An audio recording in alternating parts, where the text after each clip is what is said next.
Hello and welcome, ladies and gentlemen. Pumped to be here. This is episode number 612 of Honest to God. You are listening to an AM 1160, The Quest, Atlanta's Catholic radio.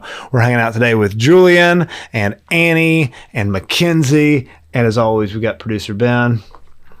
We got Benedict over there warming up his vocals, about to give us a great rendition of, what's it? Thank you for being a friend, right? Not yet. We haven't hit that subscriber goal yet. We might have by the time you hear this. Maybe. We possibly. may have. Uh-huh. We may have. We're already on episode 612, so I'm hoping that we'll get there soon. All right, guys. But today we're actually talking about something fairly heavy with a fun group of people, because you're all veterans now. Julian, you're our newest veteran. You're our least veteran. I am a veteran too. Yeah. Oh, an actual veteran. That's right. Yeah. I was in the Air Force for 10 years. I forget about that. My brother-in-law just joined the Air Force. Oh, wow. Well, it's been a year or so. Keep him in our prayers. He's doing well. Yeah, please do. So let's make sure today, because like I said, we're doing a heavy topic. We're talking about spiritual warfare. And I want to make sure that we don't forget the prayer this morning. So we're going to start off with a St. Michael prayer. And then Mackenzie, if you're okay with it, right before we started, we had Miss Janice run in here and hand us this unity prayer that is supposed to blind the devil. So we're all about that. So let's begin in prayer in the name of the Father and the Son, Holy Spirit. Holy Spirit. Amen. Saint Michael the Archangel, defend us in battle. Be our protection against the wickedness and snares of the devil. May God rebuke him, we humbly pray. And do thou, O Prince of the heavenly host, by the power of God, cast into hell Satan and all the evil spirits who prowl about the world seeking the ruin of souls. Amen. My adorable Jesus, may our feet journey together, may our hands gather in unity, may our hearts beat in unison, may our souls be in harmony, may our thoughts be as one, may our ears listen to the silence together, may our glances profoundly penetrate each other, may our lips pray together to gain mercy from the eternal Father. Amen. Amen. In the name of the Father, Son, and the Holy Spirit. All right, everybody. So once again, heavy topic, but with a pretty great group of people. So hopefully we'll have as much fun as you can while talking about demons and spiritual dangers and all of that stuff. I know that we were having this conversation right before we went on air that nobody here is actually an expert in spiritual warfare. A good friend of mine, a good friend of Julian's as well, is Dr. Paul Thigpen. Big shout out to Dr. Thigpen. He was a professor of ours in college. And then I've been in touch with him since then. A couple of saunas. He's got a great sauna at his house. Oh, he's got an amazing sauna. Yeah. I was hoping that he could come out today, but I believe it's his grandson's birthday that he's celebrating. That's awesome. Yes. We're going to get him on, though. We're going to get him on. But he's the kind of guy that I would consider an expert in spiritual warfare. He's the kind of guy I would really love to get on here, but he's not here today. So you've kind of got like the amateur squad on here talking. I'm not knocking you guys. I include myself as part of that. But to talk about spiritual warfare, and something that I think is worth saying out loud, and we're gonna get into some stuff. I think Julian's gonna read a little bit to us here in a minute. But I feel like that almost trite cliche quote you've heard 100 times of the greatest trick the devil ever pulled was making us believe that he didn't exist. I feel like that speaks really, really true, because when I think about spiritual warfare, and I sort of run in Catholic circles, and I do a lot of reading, and I've got my Deliverance Prayers for the Laity book and stuff beside my bed. But when I hear about it, I automatically start thinking about The Exorcist or The Exorcism of Emily Rose, or sort of these Hollywoodized, cartoonized versions of exorcisms or of the devil as sort of the guy in the red jumpsuit with his little trident hopping around. And I think that's a really dangerous thing for us to do. When we were saying the prayers a minute ago, I was thinking about, because we've been at a parish before where they say thrust into hell as opposed to cast into hell. And I was thinking about that change of phrase and why I prefer the cast into hell version. And I was thinking about why do I prefer the cast into hell version? Because the devil is this scary thing that seems like it would be, thrusting is a hard, difficult thing, right? When you're trying to thrust, you're thinking about a battering ram. You're thinking about something that's like difficult and requires a lot of physical energy. But I think I like cast better because it is a reminder that even though the devil is a really serious danger to us and wants to take us away from salvation and all that we've been created for, compared to God, right? Compared to the armies of heaven, I like cast because it's what you do to garbage. It's what you do to something that's unnecessary. You cast away a spent cigarette out of the window, right? Or you cast away a dirty napkin into the trash can. So what are y'all's what are you guys, when I say spiritual warfare, what comes to mind for you? What are your thoughts? Mackenzie? I don't know. I guess, kind of the first thing I think of is like perseverance. Okay. And I know that's kind of like generic or broad, but I haven't really had any like crazy experiences with spiritual warfare, but I think like little ones that I have had, it's been like I don't know, it just kind of takes persistence and prayer. What are the ones you have had?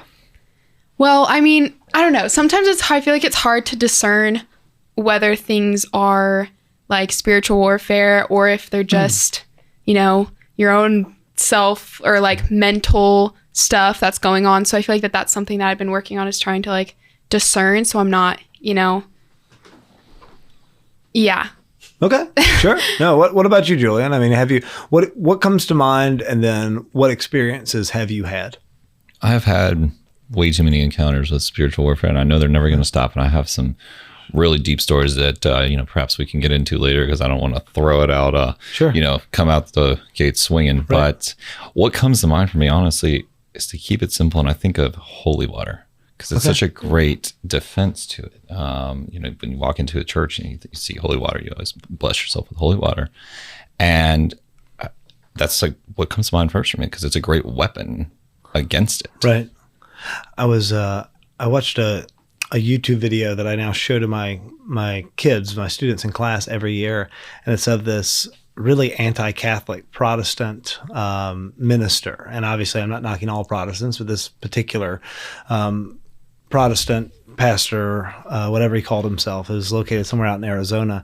And his whole sermon was this anti-Catholic sermon, right? And he was talking about, he did a piece on holy water, and he did something on how we worship Mary and all the sort of the garbage things that you always hear. But the way that he mocked and laughed, like so derisively at sacramentals and things that, like holy water in particular, that he literally got a toilet brush and went and threw water from a bucket on all of these people. And I was just thinking, once again, going back to talking about the devil, talking about demons, talking about spiritual warfare, how great that would be if you were a demon. I think about Screwtape Letters, right? I think about Screwtape and how he'd be like, nice, got it. Yeah, he's mocking this thing, and that is efficacious and really does things. So I want to get back to holy water in a little bit, but I want to hear from Annie first. Honestly, what I think about is fear. I feel like a lot of people like don't understand it, and so we fear it and like not to look into it. I feel like I fall into that too. It's like, it's scary to think about the spiritual warfare in a lot of ways, just because there's a lot of unknown. And so I just like, sometimes I feel like I get in the habit, I'm like, oh, I don't want to look into that. But the more I have looked into it, I'm like, oh, like God is so much more powerful. Right. And we have the defenses on our side. Like we will win. Right. And so I think maybe the devil is trying to make us fear, so we don't have the knowledge that we need to defend against him. Yeah, and I think I talk a lot on here about how I deal with pride and how I'm a big fan of myself, which is a problem, right? And I think there's some pride in that. There's some pride where you look at the saints who have actually experienced like actual demons, like your Padre Pio, and like fighting with the devil and stuff. And there's this fear element, as if the devil would ever like need to do anything like that with me, as if I'm strong enough. And I'm not saying that I'm never going to be bothered by the devil at all, but I'm saying that you look at the saints who experience that and the holiness of these men and women, and they're experiencing it because the devil's not able to get at them other ways. Me, I'm so weak, right? And I'm so tied up and bogged down by sin that why would he ever want, if anything, it would strengthen my faith for him to come out of a closet and punch me in the face, right? And so I was thinking about spiritual warfare on the way over here, and I was thinking about something that I deal with a lot, which is, if you've ever heard of like Imposter Syndrome, right? Oh, yes. This idea that you're really a fake. I feel this way a lot. I'm sorry for pointing at you, Annie. You're really a fake, Annie. No, but you're really a fake, right? And I'm a father. I'm a husband. I work in Catholic education. I'm doing this show. I've been involved in youth ministry, and I have always had my entire life, sort of in the back of my brain, this idea that everybody's going to figure you out. You've just been failing your way up for a little while. And that's what I think of as spiritual warfare. That's what I think of when I think of demonic attacks on me. It's the devil, it's demons who are feeding me these lies of, no, you're not actually good. Like, you're not actually good enough. Like, yeah, this is cute. You're wearing these masks and you're able to trick all these people into this.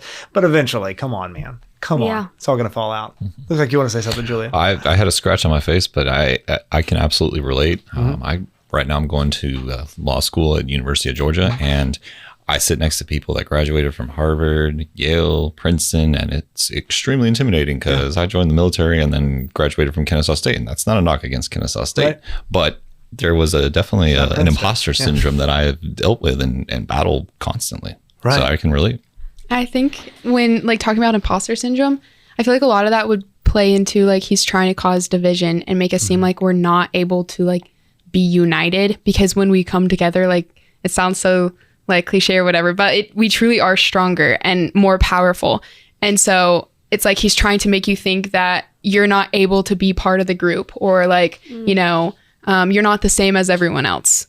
Right. So. Right. And just wallow in how different whatever you are and think that this is all just a ruse. And eventually everybody's going to find out how much you suck and how you're rotten and bad. Exactly. So then it causes you to like go off and be by yourself and not want to be around other people when you just feel bad about yourself and you're like. That work, looking inwardly, has become such a theme these last couple of shows that we filmed, of just sort of how the devil wants us to be alone and isolated, because then we're so vulnerable for attacks, for him to strip us of all the things that make us good and wonderful and are making us bound towards heaven, right? Yeah, I was just gonna say, like, one of the biggest things he uses is discouragement. Like, he loves to use discouragement, and it's so small, so you don't even see it happening. I see that all the time in my life. I get discouraged about something, so I'm like, oh, I'm gonna give up. Right. And that's exactly what he wants. But he does it in such small ways. And I feel like I don't realize spiritual warfare happening a lot because it's like small thoughts, like you were saying, and they just like attack you, but you're not realizing. You're like, oh, that's just me thinking. And so you start to believe them. I had a priest buddy of mine tell me not too long ago, and I forget the Latin phrase he used, but what it meant was, he told me that I've always heard this phrase, and I always thought it meant sort of like concupiscence, right? Sort of like we tend towards sin. And he said, but I realized when I was digging in that it actually meant we all have the tinder of sin, as in tinder, like what you would build a fire with. And right, no matter how holy you are, right, you can arm yourself with grace and all of these things and make it so it's harder for that flame to ignite that tinder. But once it does, it'll flame up, because I experience that, right? If it's been a while since I've been to confession, or if I'm in mortal sin or something, I need to go to confession, I almost feel that tinder of sin ignited in me. And it's like, well, I might as well do this, get it in for free. I already got to go to confession. I might as well do these things or whatever.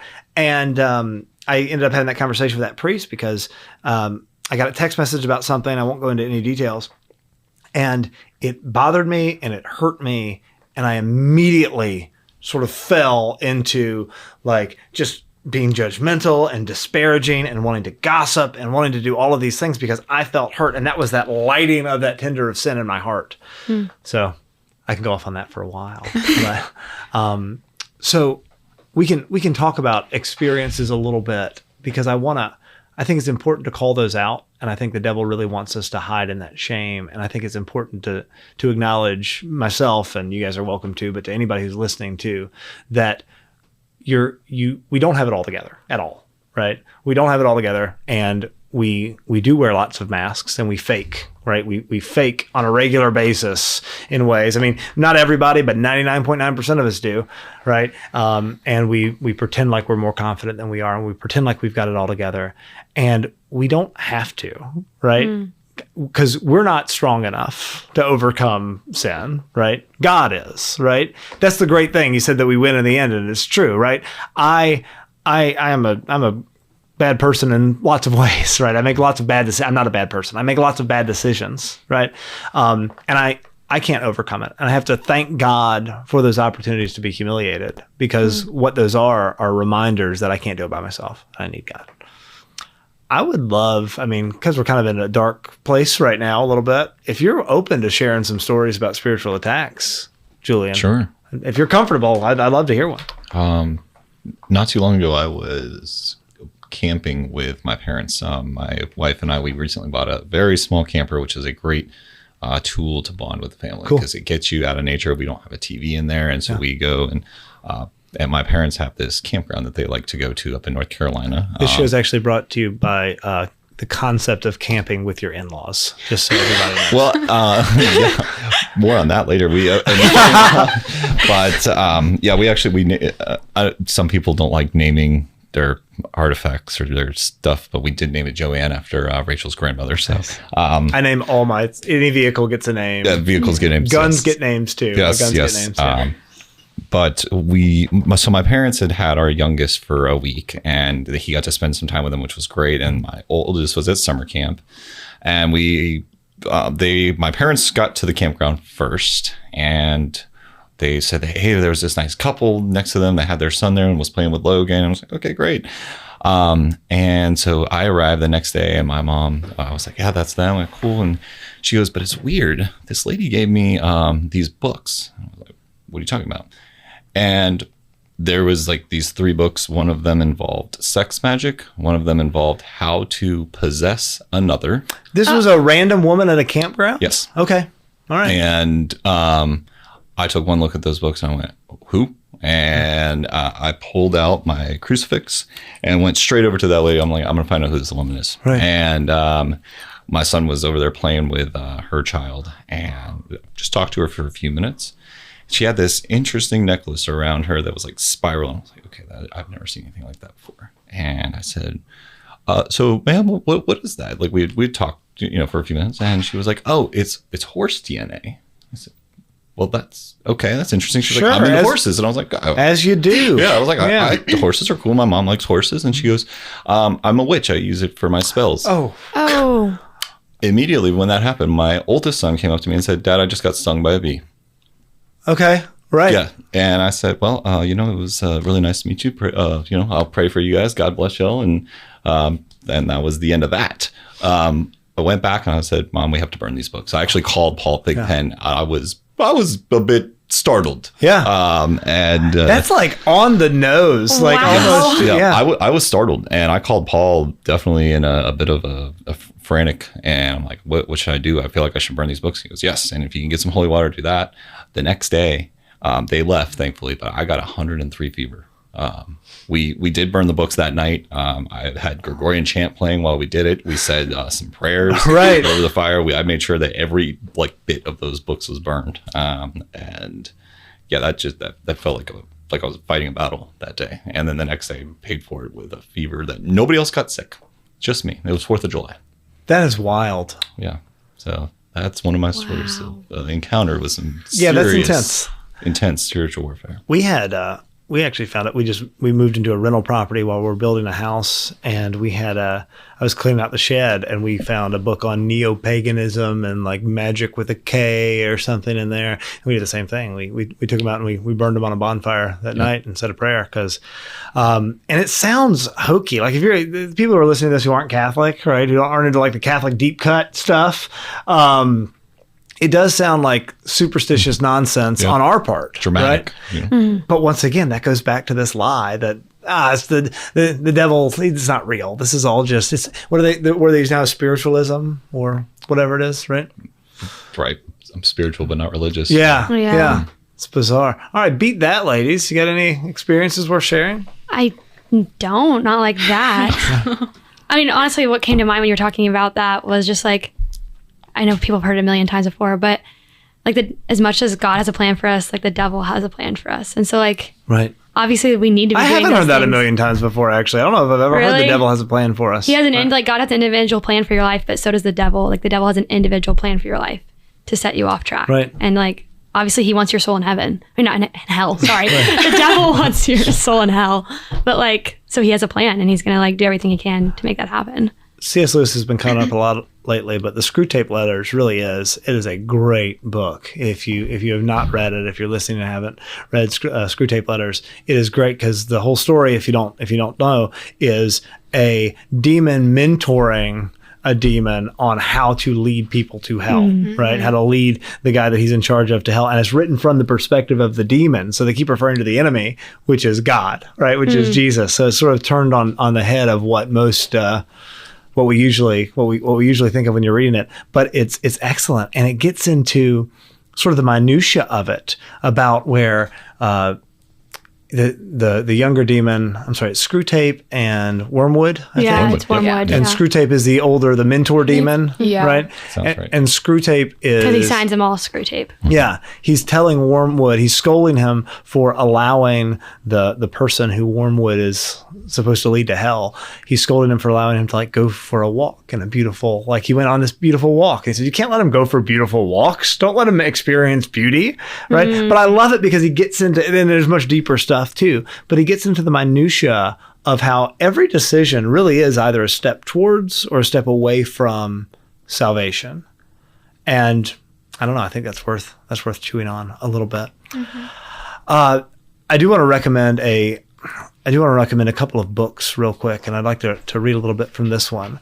If you're listening right now and spiritual warfare is something that you're interested in, which you should be, because it is a real thing. We are not talking like we're on writing for The Exorcist or the show Supernatural or something. But I really recommend the book Deliverance Prayers for the Laity. It's a fantastic book. Are y'all familiar with that book? I have not. Yes. Yeah, so check it out. I had it recommended to me by somebody I really respect a while back, and it's great because it's deliverance prayers that you can pray for yourself, for your family. Parents, you absolutely have spiritual authority over your children, right? Fathers, you absolutely have spiritual authority over your family, over your wives, over your children. We don't care if that's politically incorrect here. It is ontologically true. So check out Deliverance Prayers for the Laity, and it tells you sort of how you can, the ways that you can bless your family, the ways that you can bless your children. And I think when we come back in a little bit, I'm going to talk a little bit about blessing your children because of how important it is. The other book I would highly recommend is the Manual for Spiritual Warfare. It's a book from Dr. Paul Thigpen. There you go. Nice close up on Julian to get that. I don't know if they got that. But that you should absolutely read. So there was a passage that we just turned to here in the beginning of the episode that I thought was actually really good and gets a little into demons and what they are. Would you mind just reading us that passage? Absolutely. And this was not planned. It really was just opened up and said, oh, that sounds pretty good. Let's read it out loud. So it comes from right at chapter 1. It's entitled Evidence of the Battle. And it says, how do we know that demons are real? Consider first the accumulated evidence of conforming testimony.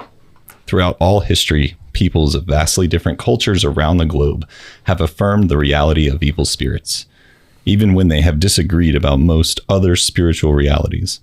Many of our contemporaries as well, who by any reasonable standard are intelligent and in their right mind, have testified to having encounters with demonic powers. Yeah, man. It's real. It's real. It's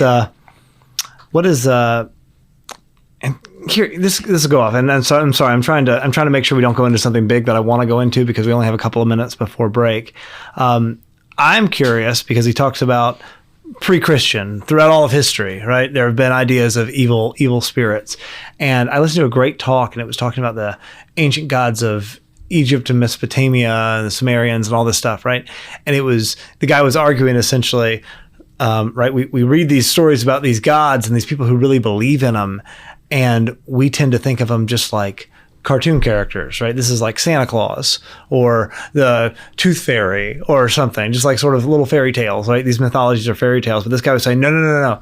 And I'm not saying this isn't a doctrinal point I'm making, but I thought it was interesting to go down. He's saying, no, they're talking about actual supernatural events that are magic, not miracles. These are demons. These are evil spirits that exist and are being worshipped, right? When the Aztecs are sacrificing children to the sun god, right?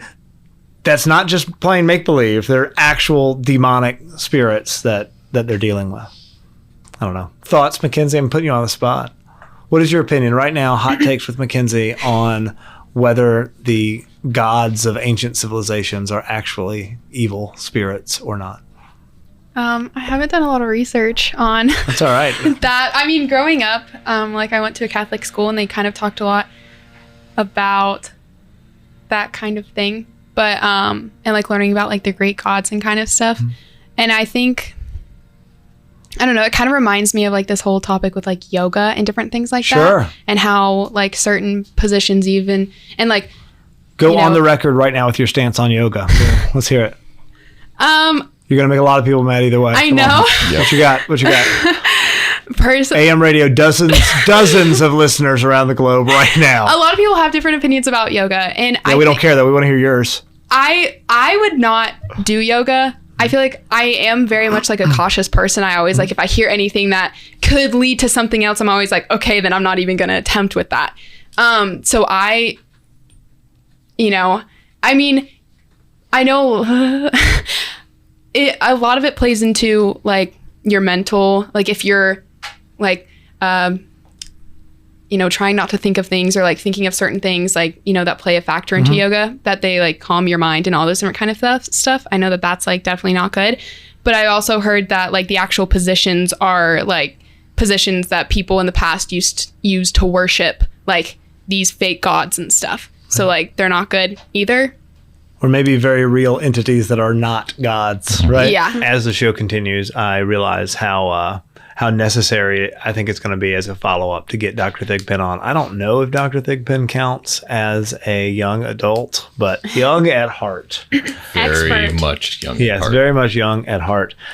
So we are. If you have questions, if you have comments, please send them in, and we'll make sure that we get those answered by Dr. Paul Thigpen when he comes in. If you don't know Dr. Paul Thigpen, make sure that you check him out. So one thing I do want to talk about a little bit is we've been getting into spiritual warfare from sort of the big heavy stuff, right?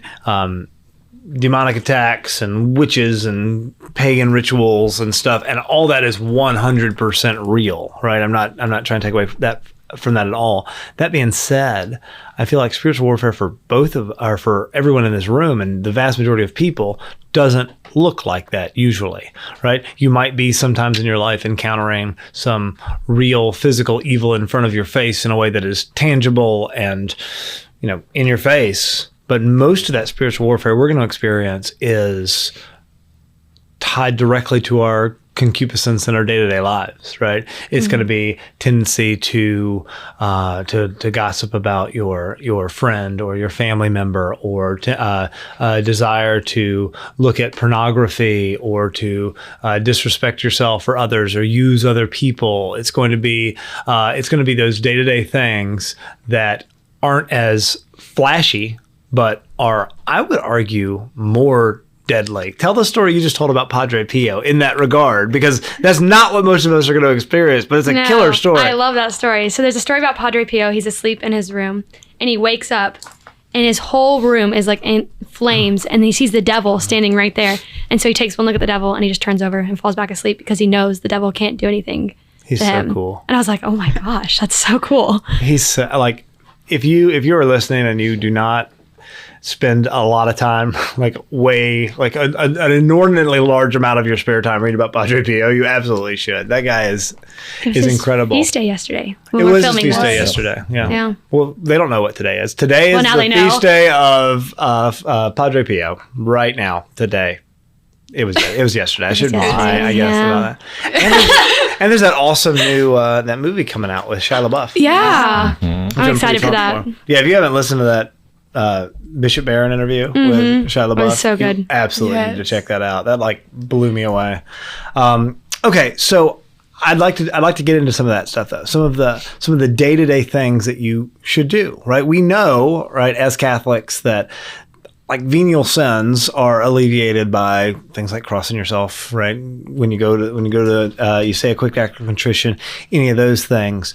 But that nitty gritty on the ground day-to-day stuff, what do you do to protect yourself from sin, right? From the devil, because it is just as much protecting yourself from the devil when you're choosing not to sin day to day as it is when you wake up in the middle of the night and the devil's standing in your room, which is engulfed in flames, and you make a decision to go back to sleep.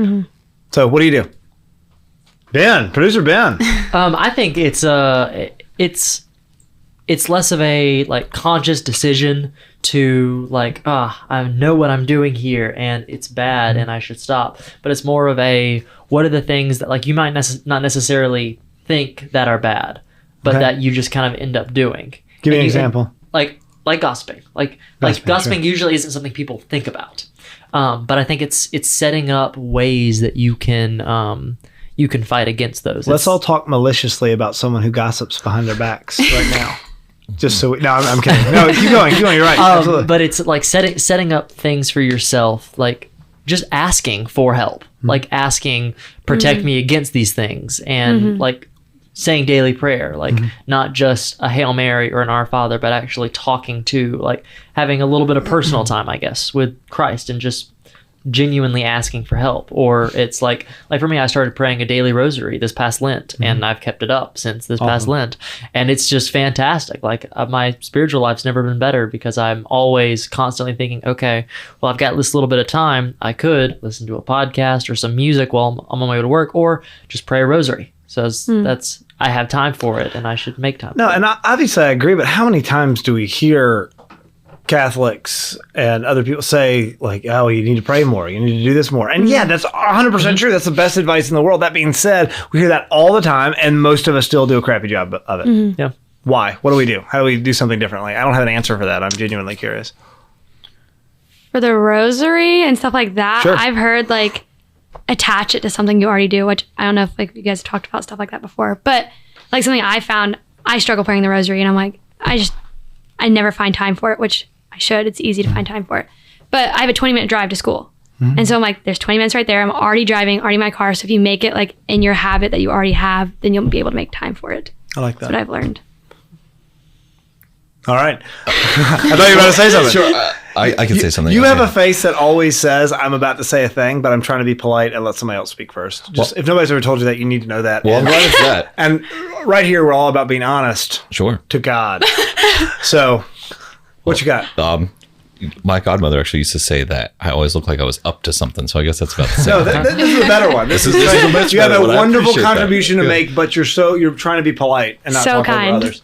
Maybe I need to work on that anyway. But anyway, so I've always heard that start your day the way that you want it to go.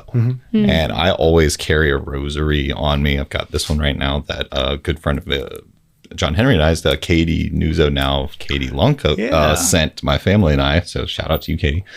And I also say a rosary on the way to school, taking my kids to school. We say it right in the car, and they go back and forth. My oldest son knows all the mysteries, which I'm super proud of him. Yeah, 11 years old, knows all the mysteries of every single day.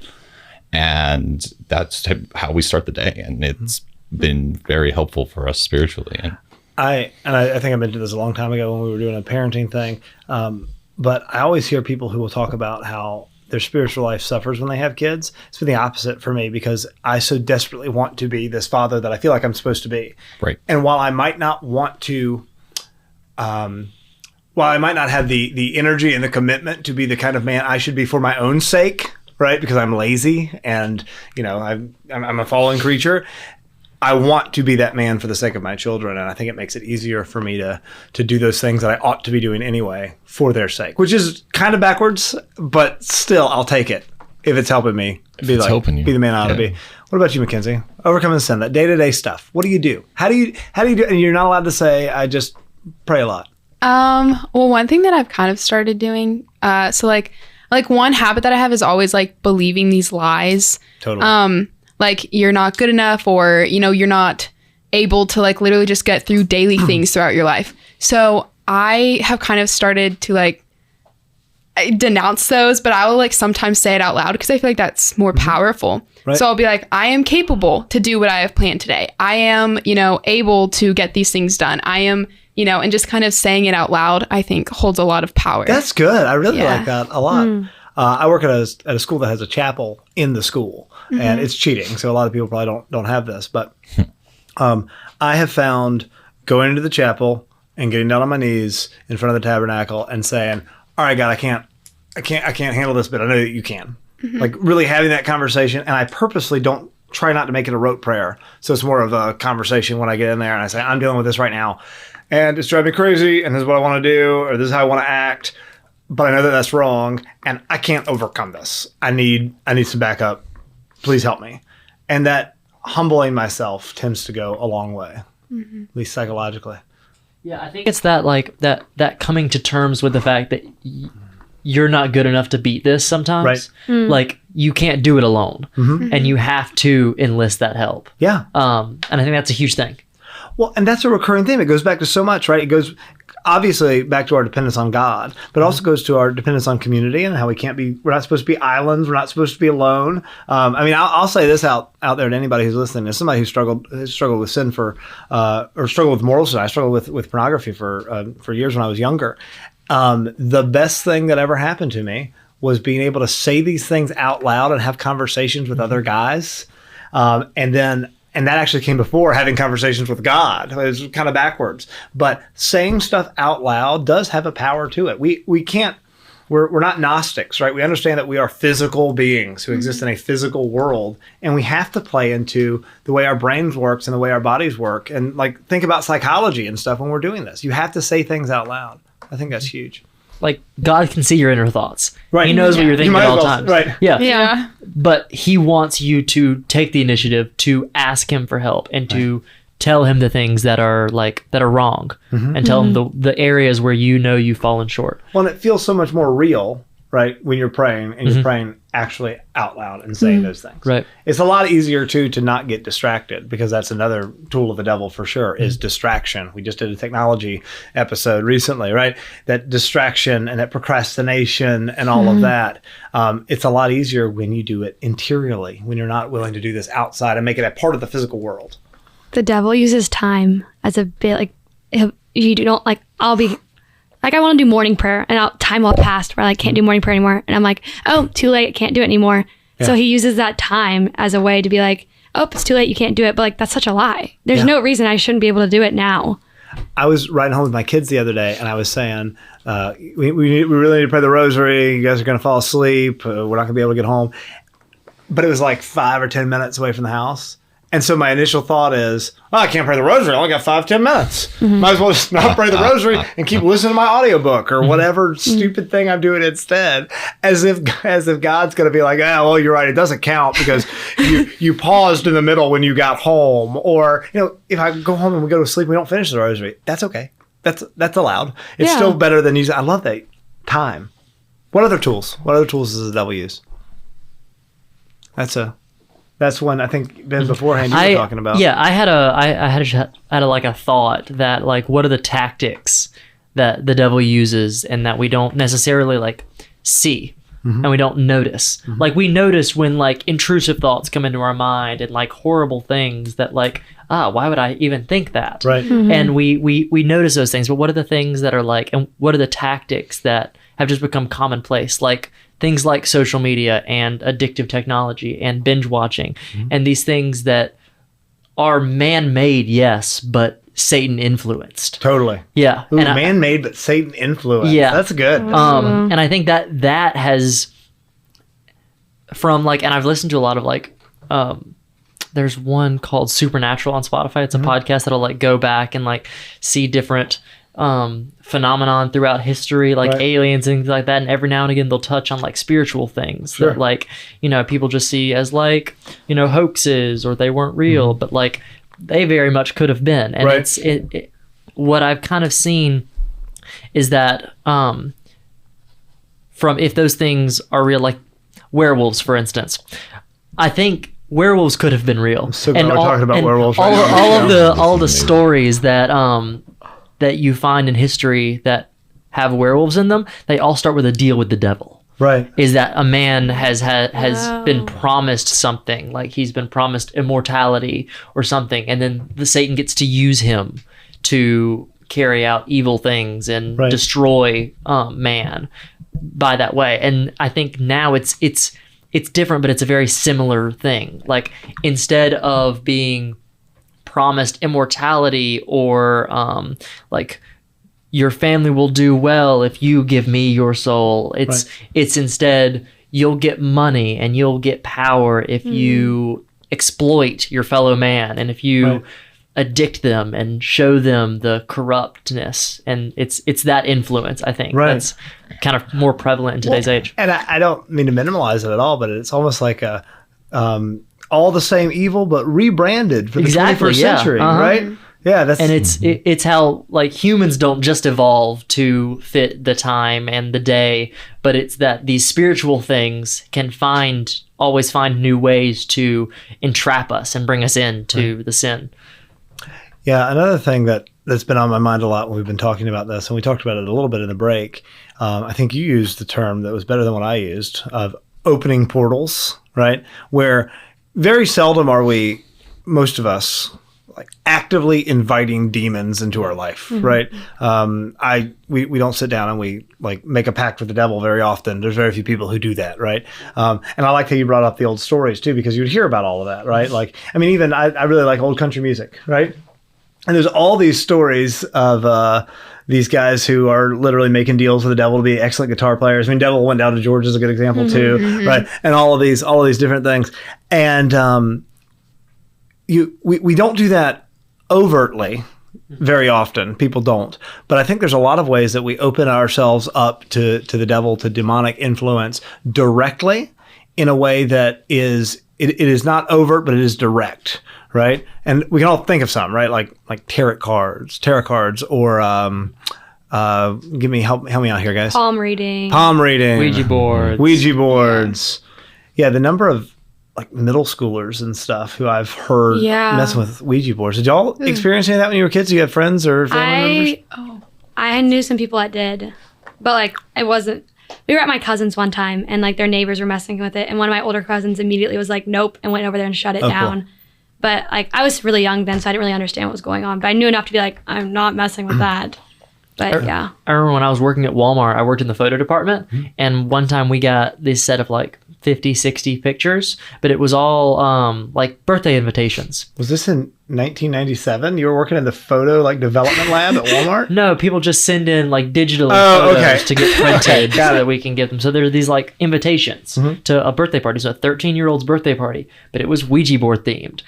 That was the theme of a 13-year-old's birthday party. Goodness. Yeah. Things like that. That's terrifying. What were you going to say, Mackenzie? It reminded me of a story. I was younger and I was with my sister and one of her friends was over. And we were in her room and she was like basically saying how she could like invite or have like dead people. Right. And like that she was sitting there and she like leaned back and she was like, yeah, that wasn't me. That was the dead person or whatever. And I was like, and then my dad walked in. He was like, like he cut it off real quick. But that unlocked a memory. I completely forgot about that. But I feel like things like that are growing. People are growing in interest. We talked earlier about the people who are like, I'm not religious, but I'm spiritual. I mean, the amount of like crystals and all those weird pagan-y things has really grown. And I think it's because we live in this increasingly secularized society, but that doesn't take away our nature, which is desperate to connect with things supernatural because, once again, we're not made for this world. We're not made for this plane of existence. And so they're grasping at all these things, not realizing how dangerous and real it is. It's presented as funny. And like you were saying about we don't believe in the devil anymore. Right. Yeah. That's why. Right. Well, it's so interesting. People will say that they don't believe in the devil, but then they believe in all sorts of weird spiritualistic They're whatever. like the star signs. Right. Yes. And There's so much of that. I read all the time online people are talking about, he's Virgo, so whatever. Yeah. Like, what does that Our mean? generation especially, I feel like, really- has like really gotten more into that. Like, And- I barely know any girl my age who isn't like, this is my sign and this is what it means and I'm compatible with this type. And I'm like, I'm not messing with any of that. Like, crystals have been really big too. Like I've noticed people like have crystals around their neck or like just like I don't even know what they do with it, but like it's this certain type of crystal wards off this certain thing and this kind of crystal is for, and they like put them all over them. It's weird. No, it's really weird. It's really. I experienced a lot of that in high school too. Yeah. You said in high school there was a lot of that And I going on? mean, even in college a lot too. Yeah, but it's normalized. It's so normal. Well, it's interesting because that's, as if that makes more sense than organized religion, right? Like I would never go to church, but of course I believe that these crystals ward off evil. Like, okay, cool. Yeah. It's just it's a really interesting like thought process, isn't it? Yeah. Or the stars. Yeah. That means Right. How about the creator of the stars? God forbid I'd set foot in a church on Sunday, but I think that these giant balls of gas, bajillions of miles away, totally influence my compatibility with a romantic partner. Yeah. No, it's it's something else. Now, one thing that I do want to touch on, and I talked about a little bit when I was discussing that book, Deliverance Prayers for the Laity. If you are listening right now and you are a father or you are a mother, if you're a parent of even older children, right? Regardless if you got little guys or if you've got grown children, I said earlier, and I want to double down on, you do have spiritual authority over them, right? Some of the best advice I ever got was from a parent at my school. And I was at a pig roast and we were sitting around smoking cigars and drinking bourbon or whatever. And I said, like, your kids are amazing. He's got 8 of his kids. You actually know the family. I won't say the name. But he had all these older children who are wonderful and in the faith and having children of their own and all of this stuff. And then he had another one who's still in the high school with me. And I said, how do you do it? Give me one good piece of dad advice because I want to be a good father. And he said, you have to bless your children every single night. I said, what does that look like? And he sort of walked me through what his blessings look like, right? And like 75% of it wasn't a blessing like you would think, right? But you make the sign of the cross on the forehead, and then you give them the, may God hold you and may He keep you all the days of your life. And then there's sort of this long line of affirmations about how, not lies at all, not like, you're so special and but it's, you are good, right? And you are made to be good, and you are a daughter or a son of God, and you are a prince or a princess of heaven. And then it went back into, and I love you and I am proud of you and I'm always on your team. And even though I'm mad at you sometimes, I still love you and I care more about your soul and it was this beautiful thing. And I started doing this to my children at night, and it is, my kids are still young, so I don't know if it helps, but if this guy, don't trust me, trust this incredible father that I met at a pig roast. It's one of my biggest parent wins, I feel like.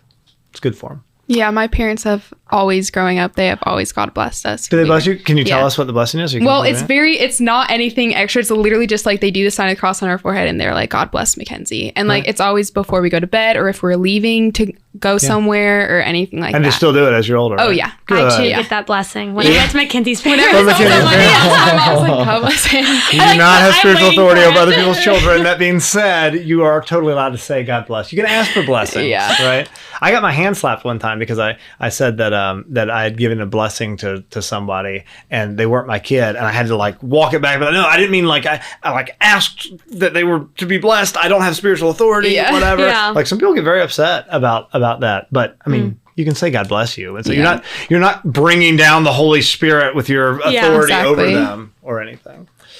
All right, guys, we are heading towards the end of our time today. This has been a lot of fun, and one of those that I feel like we could really go on for a while. We've got to get Dr. Thigpen on here. I need that for totally selfish reasons, just for that man to come and straighten me out and give me some advice, because he's such a good, holy, wonderful man. Once again, make sure you check out that book, Manual for Spiritual Warfare and Deliverance Prayers for the Laity. Both are totally legit, totally orthodox, imprimatur to death. Check it out. Now, let's move to something a little lighter and knock out some cards as we close. I do once again want to ask for the intercession of Saint Michael and for the protection of God over everyone who is listening to this right now. Thank you guys for being here. Let's move a little bit out of dark and supernatural warfare and more into awesome questions like, if someone were to offer you an unlimited supply of one thing besides money, what would you ask for? It's a killer one. All my answers were immediately selfish, right? When I read that, it flashed through my head. I read a really great article on how horseshoe crab blood is one of the most expensive, it's the most expensive maybe liquid. Really? On planet Earth. They use it in all sorts of something for some medical thing. But I'm not going to do that. I'm trying to kind of money in a way. It's something that I cannot sell. Yeah. That's something that's infinite. And I don't mean to lean into the political world here, but ammo prices are expensive. And if I could get an unlimited supply of 7.6239, I'm a big fan of that Eastern Bloc stuff for my AK-47. That would make my life really, really great. So I'm going to go with that. Also helps for overthrowing Marxist overlords if there's ever a... I feel like we should do the family feud. Good answer. All right, Julian, you're up. I'm still laughing at that last answer, and I've known John Henry for a long time, and it's nothing changes. Yeah, man. We're rock and rolling. I've got some great ones on here, and I think I'm going to go with, if you were at the park right now, what would you like to be doing? It's very much almost like a grandpa. I'm showing my age a little bit because I'm on the older side of the young adults. You're the oldest young adult in this room. You're a solid 2 months older than I am. Oh, no. Okay, well, okay. So I'm picturing like a park bench and just sitting while my kids are playing in the whatever in the lawn. Wow, I lost my train of thought. Dumpster. Dumpster. Parking lot. Not the dumpster. Maybe Highway. throwing bread to ducks, even though some people don't like that. Heck yeah. And just watching them and just feeling at peace. That's a what really I would be good doing day right now. Wow. Feeding ducks while watching your kids play. That's a super solid way to spend beautiful. an afternoon. I like it. My question is, if you were in the circus, what would you do? I think lion tamer. Lion tamer? Yeah, that would be amazing. Now, so does that assume that you're good at it? Because I didn't hear it assumes you're good at it. No, So just as what I do. I'm changing the question, or I'm not changing, I'm clarifying. Right now, with your current skill set, you are in the circus. Okay. What do you do? See, I don't know that many options. I'm thinking like trapeze. I can't do that. I'm scared of heights. But you die. I die. Lion would kill you too.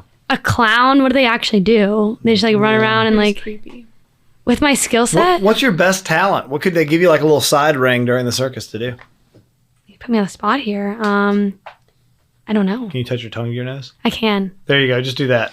I can also sing my ABCs backwards. I did that last time I was That here. was really cool. All right, fine. You can do your. I could just do that the whole time. Yeah, That's over my and over. show. It's a really short, like, once again, it's not the main ring, right? oh, It's just like an opening act. it's not a 3-ring circus. It's like a 7-ring circus, and there's one in the back that you have While to pay like a lion nickel taming, I'll to do watch this. her touch her tongue to her nose while saying the ABCs backwards. That's impressive. That'd be cool. I'd pay to see it.